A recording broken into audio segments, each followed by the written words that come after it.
If you have ever felt like money problems hit you harder than they seem to hit other people, you are not imagining it.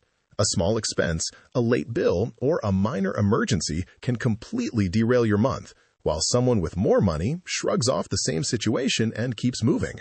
This video is about why that happens. Being broke does not just mean having less money. It means that every mistake is amplified, every delay is punished, and every recovery costs more. This is not about intelligence, discipline, or effort. It is about how the financial system treats people differently based on how much margin they have. The most important concept to understand is margin. Margin is the space between what you earn and what you must spend to survive. Wealthy people have margin in the form of savings, emergency funds, and access to low-cost credit. When something unexpected happens, they solve it immediately because they can. When you are living paycheck to paycheck, there is no margin. Every dollar already has a job assigned to it before it even arrives.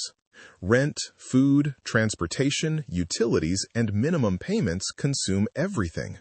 When something unexpected appears, there is nowhere for that expense to go. That is when problems start compounding. This lack of margin turns timing into a financial weapon. A repair that costs a few $100s today often becomes a four-figure problem later when it is delayed. A warning light ignored because there is no cash turns into a breakdown that costs more and may even cause missed work. A medical issue postponed because of cost turns into an emergency room visit that is far more expensive. These outcomes are not the result of poor decision-making. They are the predictable result of being forced to delay solutions because cash is not available at the right moment. This is where the idea that being broke costs more becomes very real. The system imposes extra charges on people who cannot pay immediately or perfectly. Low balances trigger overdraft fees. Tight cash flow leads to late fees. Missed or delayed payments raise interest rates and damage credit scores. A single late payment does not just cost a small fee. It can raise future borrowing costs, increase insurance premiums, and limit housing options. The penalty does not end with that one mistake. It echoes forward. Wealthy people avoid these penalties not because they are more responsible, but because they have buffers that prevent small mistakes from becoming punishable events. When you have money, errors are absorbed quietly. When you do not, they are amplified and monetized. The system does not ask why you were late. It simply charges you for it. Before we go further, take a second and reflect. Which one hurts you most right now? Fees, high interest, or unexpected emergencies? Comment fees, interest, or emergencies below. I read the comments, and the most common answer will shape the next video in this series. Credit is one of the clearest examples of how being broke becomes expensive. Interest rates are not equal across income levels.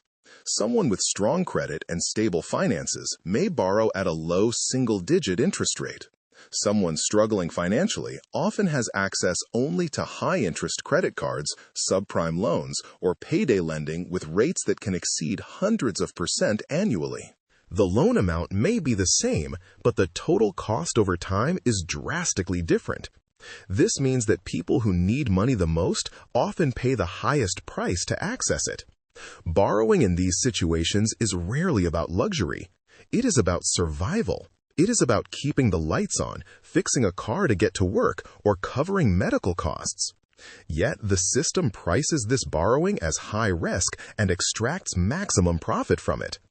Being broke does not just limit access to money.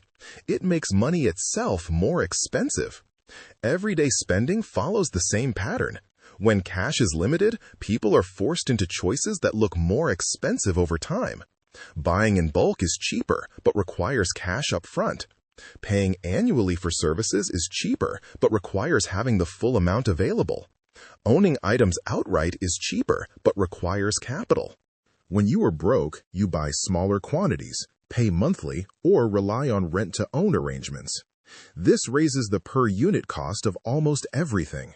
Groceries, furniture, appliances, and even clothing become more expensive simply because payment must be spread out.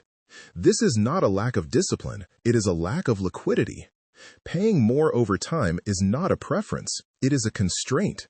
People with money save by paying once. People without money pay repeatedly. The system rewards those who can pay up front and penalizes those who cannot. There is also a cost that rarely shows up on a bank statement: time. Being broke consumes time at an alarming rate. It forces people to work longer hours, juggle multiple jobs, take longer commutes, and spend hours dealing with issues that money could have resolved in minutes. Waiting on hold, standing in lines, negotiating payment plans, and managing crises all take time and mental energy. This leaves little capacity for planning, learning, or long-term thinking. When people say just budget better or be more disciplined, they ignore the reality that budgeting requires time, clarity, and rest. Scarcity exhausts the brain. Constant financial stress reduces decision-making quality and increases cognitive load. Being broke does not mean careless. It often means overwhelmed and tired. This constant state of survival is why most mainstream money advice fails for people who need help the most. Advice like investing early, buying assets, or avoiding debt assumes a baseline level of stability. It assumes that after covering basic needs, there is money left over to allocate strategically. For many people, there is no leftover. Every dollar is already committed. In that situation, optimization is impossible. This is not a mindset problem, it is a cash flow problem. You cannot think your way out of a structural shortage. You cannot invest money that does not exist.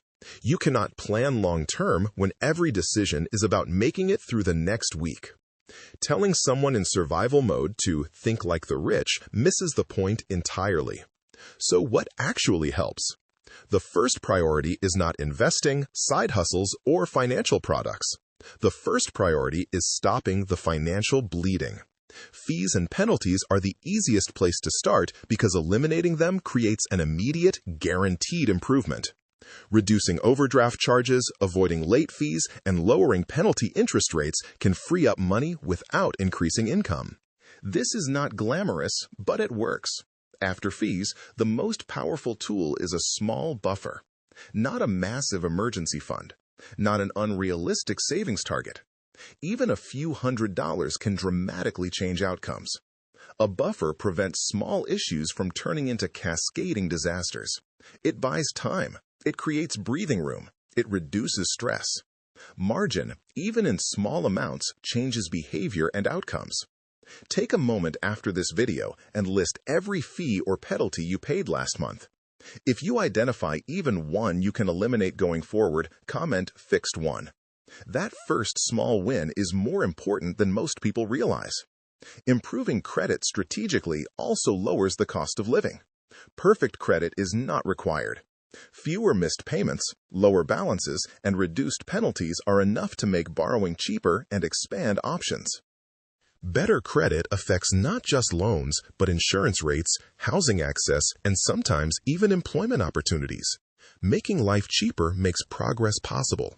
Being broke costs more not because people are irresponsible, but because instability is punished at every level. Once you understand this, shame begins to fade. The problem stops feeling like a personal failure and starts looking like a system that requires strategy to navigate. The goal is not to get rich overnight. The goal is to stop losing money to preventable costs and build enough margin to avoid the next crisis. If this video explains something you have felt but could never fully explain, subscribe. This channel is about money without shame, only clear explanations and practical strategy. And if you know someone who keeps blaming themselves for struggling financially, share this video with them. Understanding the system is often the first real step forward. In the next video, I will break down the single most important fee most people should eliminate before they even think about saving or investing. Make sure you do not miss it.